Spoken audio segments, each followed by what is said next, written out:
kami sa'yo, Panginoong Jesucristo. Nagpupuri kami sa'yo, Panginoong Jesucristo.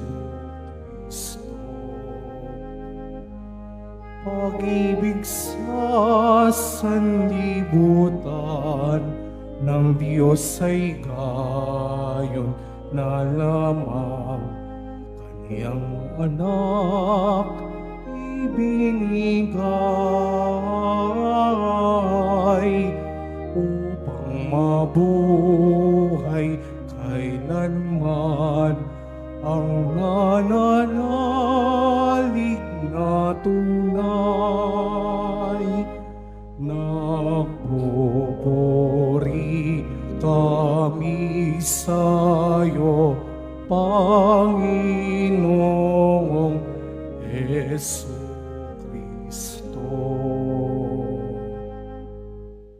Sumainyo ang Panginoon. At sumaiyo rin. Ang mabuting balita ng Panginoon ayon kay San Mateo. Papuri sa iyo, Panginoon. Noong panahong iyon, sinabi ni Jesus sa mga punong saserdote at matatanda ng bayan, "Pakinggan ninyo ang isa pang talinghaga. May isang taong nagtanim ng ubas sa kanyang bukid at ito'y binakuran niya. Gumawa siya roon ng pisaan ng ubas at nagtayo ng isang mataas na bantayan. Pagkatapos, kanyang iniwan sa mga kasama ang ubasan at siya'y nagtungo sa ibang lupain. Nang dumating ang panahon ng pitasan, pinapunta ng may-ari ng ubasan ang kanyang mga alipin upang kunin sa mga kasama ang kanyang parte. Ngunit sinunggaban ng mga kasama ang mga alipin. Binugbog nila ang isa, pinatay ang ikalawa. At binato naman ang ikatlo. Pinapunta uli na may-ari ang mas maraming alipin, ngunit gayon din ang ginawa ng mga kasama sa mga ito. Sa kahuli-hulihay, pinagpunta niya ang kanyang anak na lalaki. Igagalang nila ang aking anak, wikan niya sa sarili. Ngunit ang makita ng mga kasama ang anak, sila'y nag-usap-usap. Ito ang tagapagmana, halika kayo, patayin natin, nang mapasa atin ang kanyang mamanahin. Kaya't siya'y sinunggaban niya, inilabas sa ubasan at pinatay. Pagbalik ng may-ari ng ubasan, ano kaya ang gagawin niya sa mga kasamaang ito? Sumagot sila, lilipulin niya ang mga buhong na iyon at paalagaan ng ubasan sa ibang kasama na magbibigay sa kanya ng kaparte sa panahon ng pamimitas. Tinanong sila ni Jesus, hindi pa ba niyo nababasa ang talatang ito sa kasulatan? Ang batong itinakwil ng mga tagapagtayo ng bahay ang siyang naging batong panukulan. Ginawa ito ng Panginoon at ito'y kahanga-hanga. Kaya nga sinasabi ko sa inyo, hindi na kayo ang paghaharian ng Diyos, kundi ang bansang maglilingkod sa Kanya ng tapat. Narinig ng mga punong saserdote at ng mga pariseo ang mga talinghaga ni Jesus at naunawaan nilang sila ang pinatamaan niya.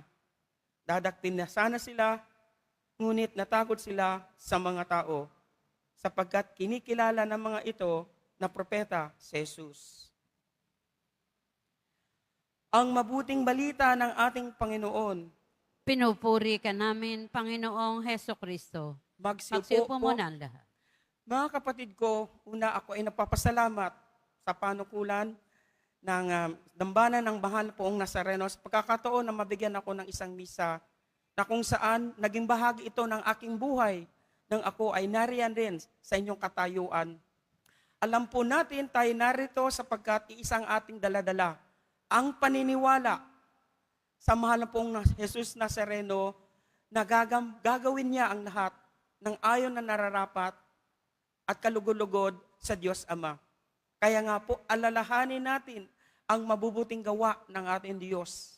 Maraming ginawa sa ating ang Panginoon. Bagamat hindi natin ito nakikita sapagkat pinahalagan pa rin natin ang pagiging tao. Malakas ang ating pananampalataya, pinanghihinaan ito kung dumaan ang mga pagsubok sa ating buhay. Tayo nagpapasalamat sapagkat hindi tayo nalalayo sa pamilya ng ating Panginoong Hesukristo na Jesus Nazareno. Ganon din ang mga taong malapit sa Kanya sapagkat alam natin na ang taong sumunod sa kalooban ng ating Diyos Ama, magbibigay sa atin ng tunay na kalakasan upang manatili tayong matatag sa ating pananampalataya at gagawin ng nararapat ayon sa kalooban ng Diyos Ama. Sapagkat ito ang magbibigay sa atin ng liwanag, ng kalakasan, tatag. Kay tagal na tayong nananalangin, mananampalataya, ang ilan dito ay tinugon ng ating Diyos Ama, ng ating Poong Jesus Nazareno. Huwag po tayong mapanghinawaan at wag din po tayong mapanghinaan. Alalahanin natin sa pagpasok natin ito sa araw ng Kwaresma papunta sa ating pinananabikan, ang muling pagkabuhay ng Diyos Ama na si Jesucristo ay magiging daan din natin. Subalit bago natin makamit ang tugatog ng tagumpay at buhay na walang hanggan, pagdaanan natin ang pinagdaanan ng ating Diyos Ama na si Jesucristo. Ang inyo pong kahirapan, ang ating kahirapan dito sa lupa, ay nakikibahagi tayo sa kahirapan ng ating Diyos. Subalit, hindi po ito kahirapan para parusa dahil sa ating mga kasalanan. Pinaalala sa atin ng Panginoon na kaya niyang baguhin ang sa kabuturan ng ating puso kung ang bawat isang mananampalataya at deboto ng mahal pong Jesus Nazareno ay handa na magbago. Hindi madali, subalit pinangako ng Diyos Ama, may pag-asa sa Kanyang pangalan. Narito tayo sapagkat isa ang ating dala, mapagpakumbaba tayong lumalapit sa Kanya, iniiyak natin sa Kanyang dambana ang ano ang ating kahilingan. Alam ng Panginoon, madami tayo at nakikita niya kung ano ang napakabuti at nakagagaan para sa atin. Ang hinihintay lang natin Panginoon ay muling pagbabalik. Dala natin ang tunay at wagas na pananampalataya. Sa panahon ng Kwaresma, isaalang-alang natin na ihanda ang ating sarili, talikdan ang mga kasalanan na nagpapahirap sa atin. Katulad din po ng pamilya ni Kristo, marami silang pinagdaanan sa balat gabay ng ating Panginoong Diyos Ama ang nagbigay sa kanila ng liwanag kung kaya tayo ay patuloy na sumusunod sa turo at utos at kalooban ng ating Ama sapagkat alam natin, kabutihan lamang ang magbigay sa atin tagumpay ng buhay. Alam natin na kabanalan patungo sa buhay na walang hanggan kasama ang kapagyatian na ating pinagdaraanan ay hindi tayo pababayaan niya.